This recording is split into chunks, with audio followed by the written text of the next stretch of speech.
Kemi steps off the plane at JFK carrying 2 oversized suitcases and the hopes of his entire family. What he doesn't expect to carry is the crushing weight of silence. Back home in Lagos, silence was a luxury that barely existed. There was always the hum of generators, street vendors calling out, children playing football in the compound, his mother's voice drifting over the fence as she chatted with neighbors. Even at night, Lagos breathed around him with 1,000 small sounds that meant life, community, presence. Here, his dorm room at 3 p.m. on a Tuesday feels like a tomb. The dining hall becomes his first battleground with loneliness.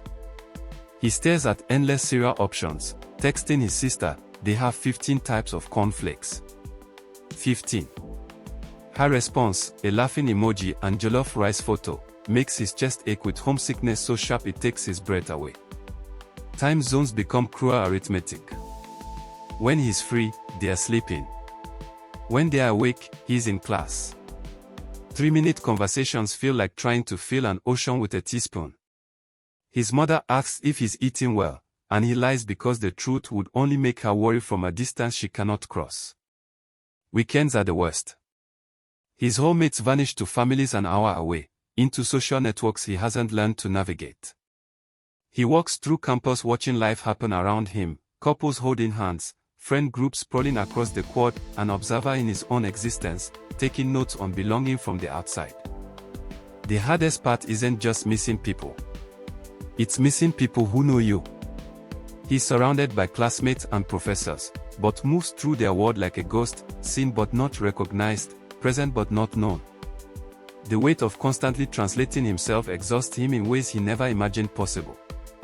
Some nights he talks to himself just to hear familiar inflections, just to remember he still exists in his own language. Slowly, things shift. The African Students Association becomes a pocket of comfort where pidgin English flows freely. He teaches his floor mates to cook jollof rice. They teach him late-night pizza ordering. His economics professor becomes a mentor. His blog about the international student experience finds readers who see pieces of their own stories in his words. By spring semester, he realizes something profound: identity isn't fixed. It grows and adapts, like a plant learning to thrive in new soil while keeping its roots strong. Winter arrives like a force he wasn't prepared for, but he learns the peculiar American art of weather small talk. Cold enough for you becomes a phrase he masters, though the irony isn't lost on him.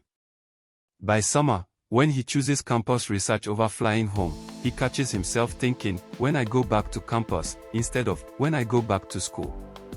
Somewhere in that linguistic shift lies the beginning of belonging. Loneliness, he learns, has a taste, metallic, like campus water fountains. It has a sound too, footsteps echoing in empty corridors, his own voice practicing presentations alone. But it also has an end, even when you can't see it coming. His story is still being written, each day adding chapters to the complex narrative of being Nigerian and American, of carrying home while building a new one, of discovering that the human heart is vast enough to hold 2 worlds at once. To every international student reading this, your loneliness is real, your homesickness valid, and your resilience extraordinary. You are not alone in feeling alone. Share this if you've ever felt homesick in a new place. Let's normalize the struggle and celebrate the strength it takes to rebuild home in foreign soil.